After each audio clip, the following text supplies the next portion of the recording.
Hello, I'm Timmy Fairfield, President of Futurist Climbing Consultants.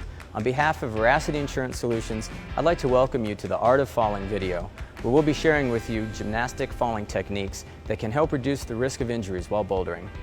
We recommend adhering to the following guidelines while bouldering.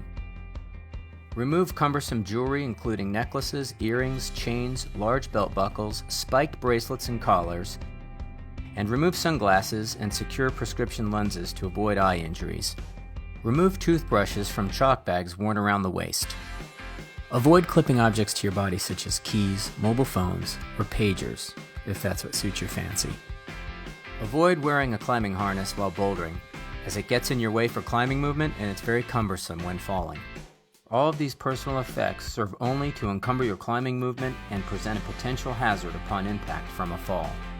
We recommend adhering to the following bouldering area etiquette while bouldering. Exercise spatial awareness of your surroundings.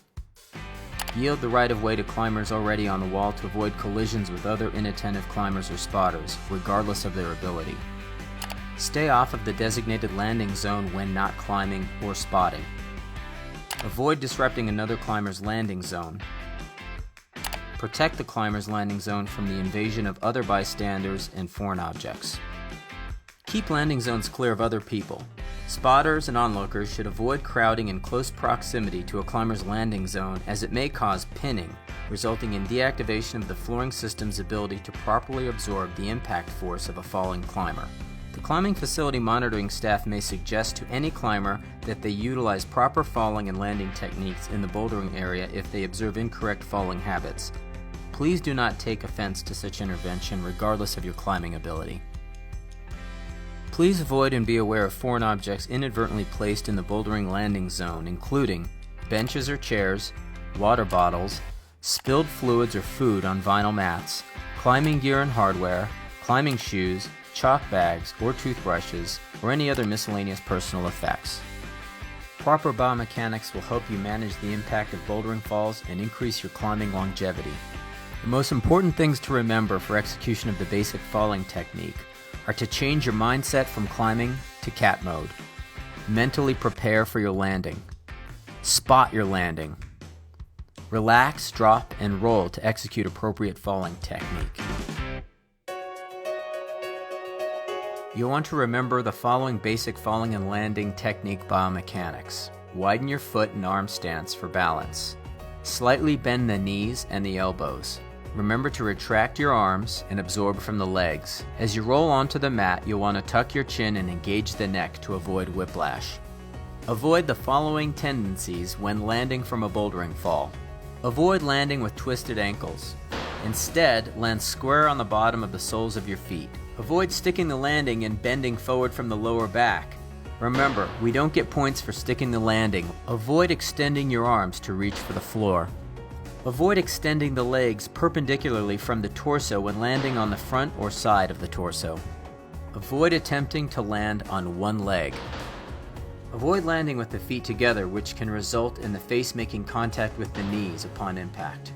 Avoid allowing the knees to knock together when absorbing from the legs upon impact. Avoid landing on top of your arm when landing on the side of your torso, which may result in pinning of the arm against the floor. The supine double breakfall technique is ideal when falling flat out of a horizontal position onto your back when you have insufficient height or time to correct yourself into a side breakfall position. Keep your legs extended, shoulder width apart, and with the knees slightly bent. Remember to tuck your chin to stabilize the neck and look at your belly. Upon impact, execute a palms down, straight arm slap, simultaneously with both arms out at a 30 to 45 degree angle to the side of your torso, keeping the arms parallel with the landing surface at the instant of impact to dissipate the force of a fall and to counteract whiplash. The side breakfall technique is ideal when encountering a lateral, drifting fall which causes rotation of the body onto the side upon impact with the mat. Roll the lower shoulder forward to avoid landing on your arm. Tuck your chin to support your neck.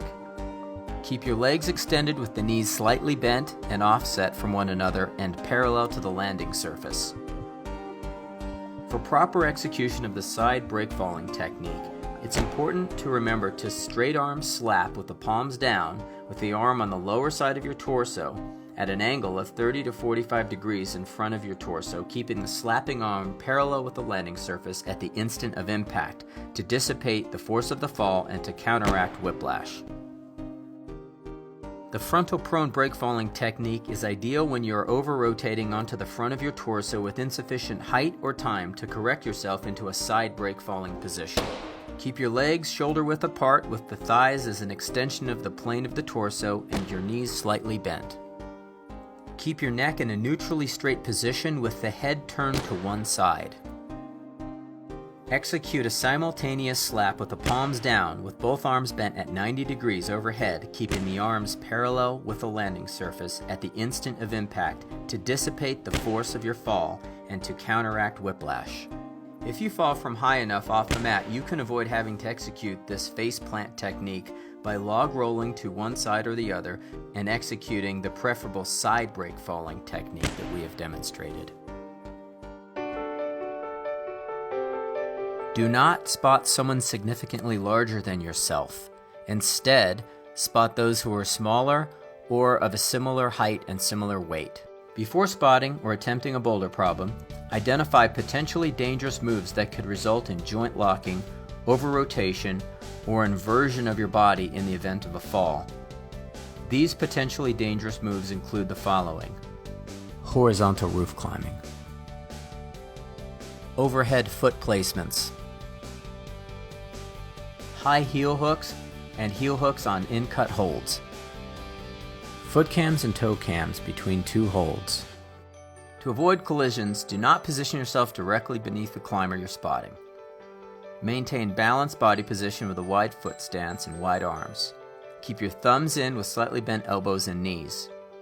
Prioritize protecting the neck and head of the falling climber. Do not attempt to entirely catch a falling climber.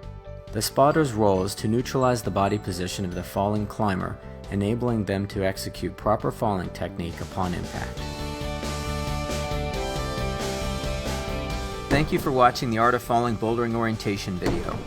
We're confident that mastery of the recommended gymnastic falling techniques that we have instructed and demonstrated will enable you to have a more enjoyable bouldering experience. On behalf of Veracity Insurance Solutions and Futurist Climbing Consultants, we'd like to wish you the best of luck pushing your limits in our bouldering area. Remember, go hard, go big, and have a smooth landing.